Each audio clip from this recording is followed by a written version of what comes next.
Hi, this is Terri Mead. Welcome back to my channel. This has been a bit of a challenging week, and at times I have felt completely unhinged. Thank goodness for some gin and tonics and for some really great conversations, because it's made this roller coaster of a week to be a little bit more manageable. Not sure how you're feeling this week, but I know at least in this household it's been a little bit challenging. And what's made it really, really great have been the introductions to some phenomenal and really bright and amazing professional people that have provided some opportunities for me in very new and exciting ways, which I'm hoping to pursue over the next couple of months.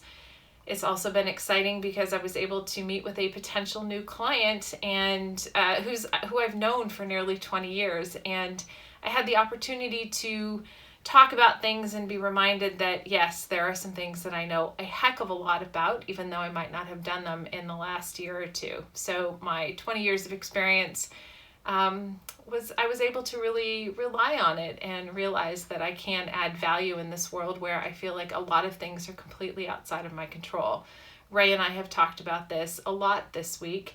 Unfortunately, they've had to do some current event type things around the impeachment, which has made Ray have to take a closer look and really examine what's going on rather than trying to avoid it and think of better and more fun things during the week. It's been really rough. We continue to look for ways to make the world a better place for all of us, and we will continue to do so, even though on some days it feels like we are spinning in the rain, as some will say, and that it may not feel like it's making any bit of difference whatsoever.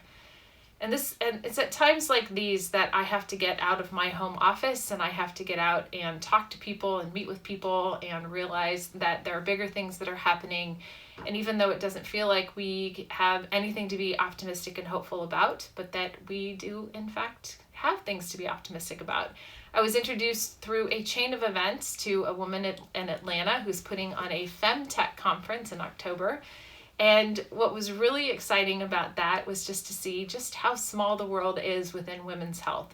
Well, I suppose that's kind of a negative because that means that all of us know each other. But what it also means is that there are a lot of us who are working really closely together to try to improve healthcare for women and for all women.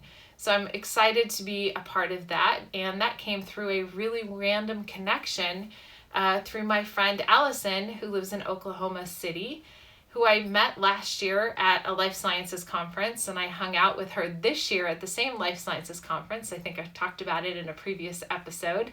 She introduced us, and then I had a chance to talk to this woman, Christina. And what was even more fun, and this is where I can be optimistic and hopeful and feel like I'm affecting positive things in this world, two people that I met at some receptions here in the San Francisco area who live in the Atlanta area. I was able to introduce, and hopefully some good partnerships or maybe sponsorships will come from those introductions. So people I met here in San Francisco who live in Atlanta, I was able to introduce from here to someone who is trying to affect some change for women in Atlanta.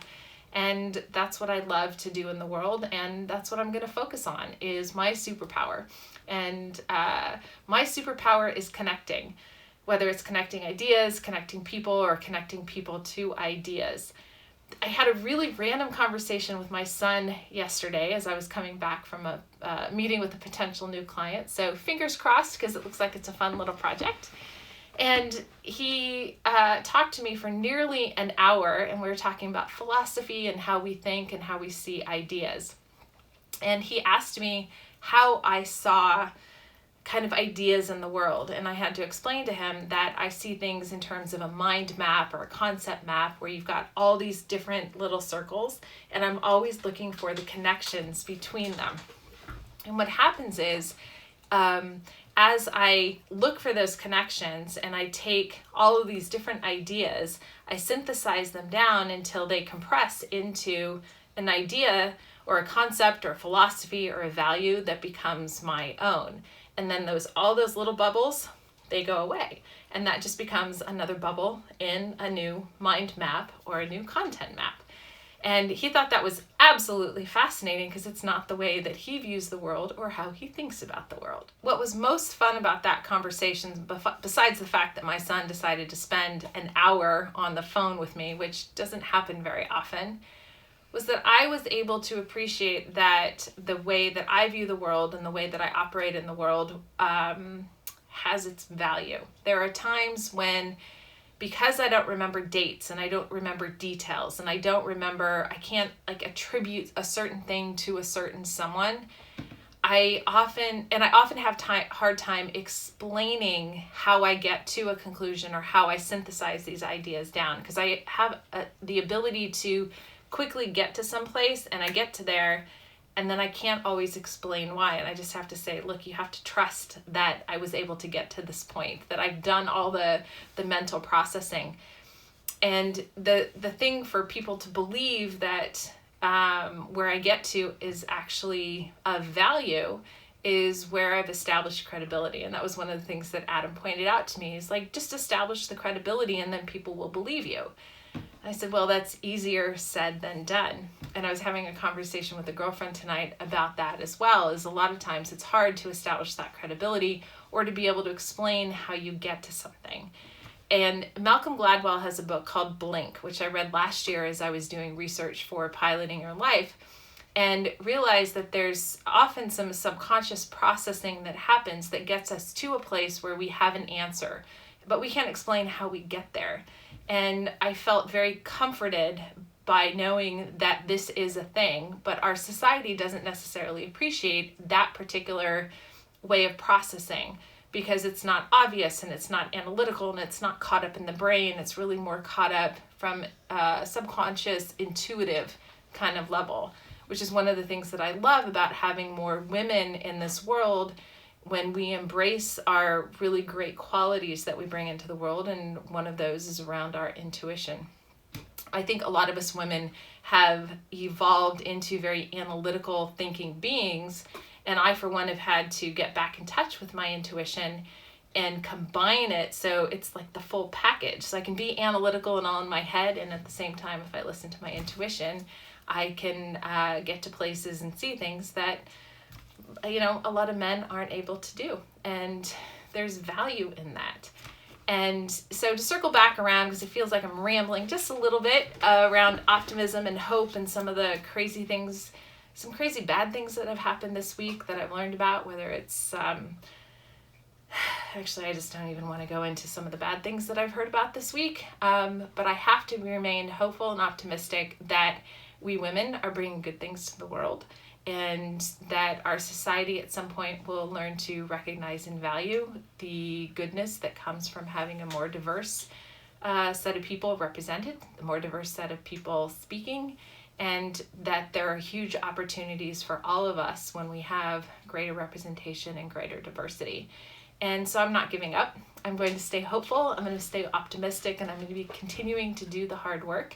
And in the month of February, since it's the month of love, I'm going to continue to send goodness and light and love out to as many people as possible. It's hard for me to do it for the people who are really trying to destroy our society and destroy goodness in the world. I'm just not that big of a person to really send it out to them. So I'm just going to give added support and love to the people I love and the people that I know who need it. And I hope that you will take that on as well.